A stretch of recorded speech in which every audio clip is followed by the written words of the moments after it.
현재 이슬라마바드에서 합류한 파키스탄 언론인 겸 TV 진행자 아흐메드 쿠라이시 씨와 함께합니다. 아메드 씨, 파키스탄이 만약 같은 시기에 이란을 도왔을 수도 있다면 어떻게 중립적인 중재자라고 주장할 수 있나요?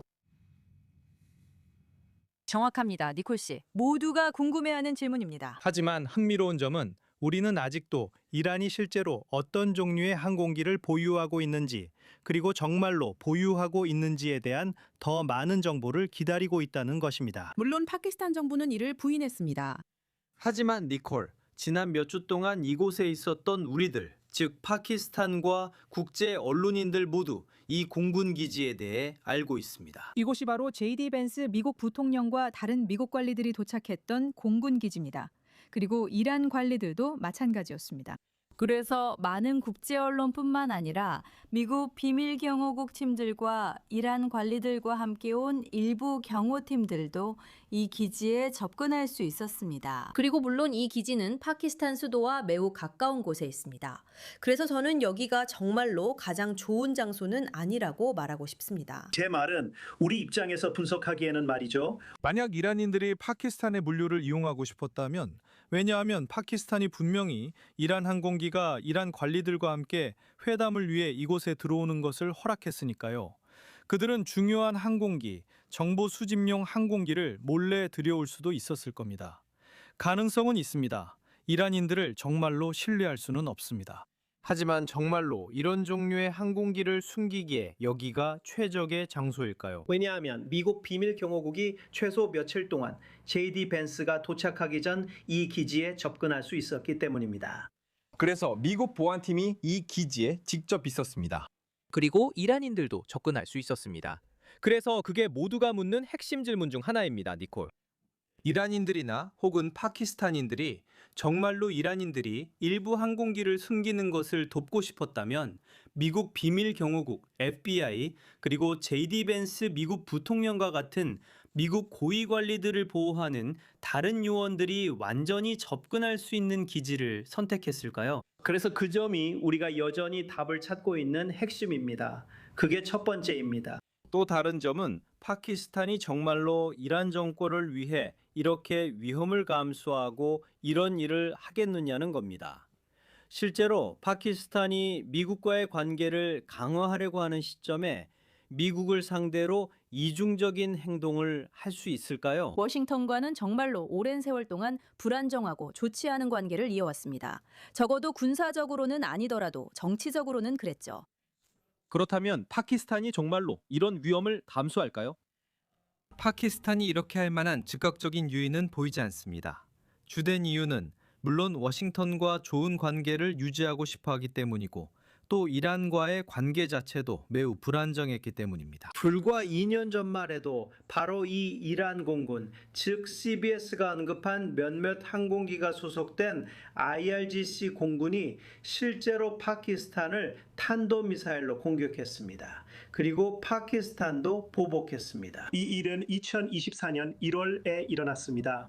그리고 이것은 파키스탄과 이란 사이에 70년, 80년 가까이 이어져 온 긴밀한 관계에서 처음 있는 일이었습니다. 2024년 1월 파키스탄은 이란이 파키스탄을 공격한 것에 대한 보복으로 처음으로 전투기를 이란 영토 안으로 보냈습니다. 물론 이란이 파키스탄을 공격했을 때 그들은 파키스탄뿐만 아니라 이라크와 시리아 안에 있는 모사드 기지를 공격했다고 주장했습니다. 이란은 2024년 1월 파키스탄, 이라크, 시리아를 공격했습니다. 그리고 물론 파키스탄도 대응했습니다. 그렇다면 파키스탄이 정말로 이 정권을 돕기 위해 그렇게까지 할까요?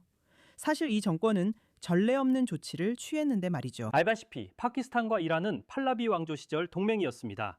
그리고 이란의 마지막 샤였던 샤라자 할라비는 파키스탄과 매우 가까운 동맹이었죠. 그래서 이 두 나라의 관계는 1979년 이후로 정말로 안정적이지 않았습니다.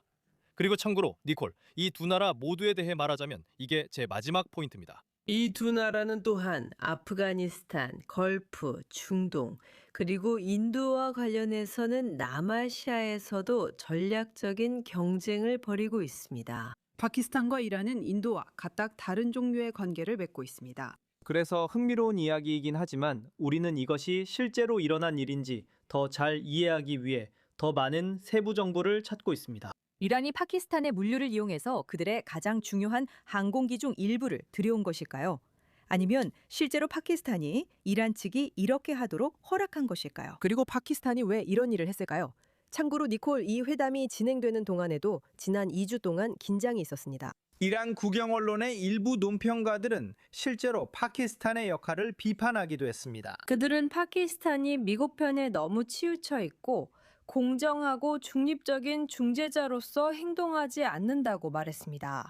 그리고 그들은 사실상 국영 언론을 통해 파키스탄을 비난했습니다. 참고로 이 이야기는 국제적으로 큰 주목을 받지는 못했지만 아랍 언론과 파키스탄 언론에서는 큰 뉴스였습니다. 이란 국영 언론의 일부 논평가들은 파키스탄의 역할을 비판하며 당신은 어떻게 생각하냐고 말했습니다. 파키스탄은 중립적인 중재자가 아니며 아마도 미국과의 회담 장소를 바꾸고 싶어 할 것이라고 했습니다. 우리는 미국과 대화하길 원하지만 장소를 바꾸고 싶습니다. 아마 이슬라마바드가 아니라 도하나 이스탄불, 터키일 수도 있습니다. 그래서 이런 대화가 있었고 긴장감도 있었습니다. 그리고 실제로 어느 순간에는 이란 외무장관이 파키스탄 외무장관에게 전화를 걸어서 이런 보도들에 대해 해명을 해야 했습니다. 실제로 그 보도 중 하나는 월스트리트 저널에서 나온 것이었는데 이란이 미국에 자신들은 장소를 바꾸고 싶다고 전달했고 미국과 대화를 원하지만 이슬라마바드에서는 편하지 않다고 했다는 내용이었습니다. 그래서 이렇게 상반되는 보도들이 나오고 있습니다. 그리고 이란과 파키스탄 사이에는 매우 흥미로운 관계가 있는데 한편으로는 파키스탄이 중재 역할을 하고 있지만 불과 몇 년 전에는 이란이 파키스탄을 공격하기도 했습니다. 1979년부터의 역사가 있습니다. 네, 확실히 그렇습니다. 파키스탄이 이중적인 행보를 하고 있는지 혹은 그렇지 않은지에 대해 많은 흥미로운 질문들이 있습니다. 아메드 쿠라이시, 오늘 저희와 함께 이 모든 내용을 분석해 주셔서 감사합니다. 고맙습니다. 감사합니다. 야코브와 함께 스튜디오로 돌아왔습니다. 파키스탄이 중립적인 중재자인지에 대한 의문이 있는 상황에서도 이런 협상에서 중재자의 역할이 정말로 얼마나 중요할까요? 미국과 이란이 갑자 조건으로 협상하면 그게 중요한가요? 아니면 실질적인 영향력은 전장에서 나타나고 있는 걸까요? 어려운 질문이네요, 니콜. 사실 파키스탄은 여러 면에서 수수께끼 같은 나라라 그 역할을 파악하기 더 어렵습니다. 제 생각에 이 상황을 바라보는 한 가지 방법은 파키스탄이 이렇게 중요한 고위급 협상에서 중재자 역할을 하면서 국제적 위상을 높이려고 한다는 겁니다. 이런 역할을 하면 자동으로 국제사회에서의 순위가 올라가게 되죠. 하지만 먼저 기억해야 할 점은 파키스탄이 기본적으로 경제적으로 살아남기 위해 사우디아라비아에 크게 의존하고 있다는 겁니다. 수십억 달러에 달하는 막대한 지원을 받고 있죠. 사우디아라비아는 파키스탄 경제에 지속적으로 자금을 지원하고 부채를 상환해주며 여러 지원을 제공합니다. 또 파키스탄과 방위협정도 맺고 있습니다. 그래서 바로 이 부분에서 파키스탄이 실제로 힘을 가지고 있다고 볼 수 있습니다. 제 생각에 그 힘은 군사 분야에서 나옵니다. 파키스탄 군대는 강력한 세력이고 그들의 공군 역시 상당히 강력합니다. 그리고 물론 파키스탄은 핵 보유국입니다. 또한 그들의 안보부대 일부와 근본주의 지하디스트 단체들 사이에는 온갖 음지의 연결고리들도 존재합니다. 이 부분은 인도 보안 당국자들에게 물어보면 알 수 있습니다. 그래서 이건 정말로 불투명한 정부라고 할 수 있습니다. 그리고 우리는 그들의 전체적인 의도가 무엇인지 제대로 알지 못합니다. 기본적으로 이 정부는 미국에 협조하면서도 걸프 국가들과 이란과도 협력 관계를 맺는 이중적인 전략을 계획하고 있는 것처럼 보입니다. 진짜 의도가 뭘까요? 정말 좋은 질문입니다. 좋은 질문 감사합니다. 야코브 라핀. 잠시 쉬었다가 미들 이스트 나우로 돌아오겠습니다. 채널 고정하시고 24 뉴스 영어 방송과 함께 해주세요.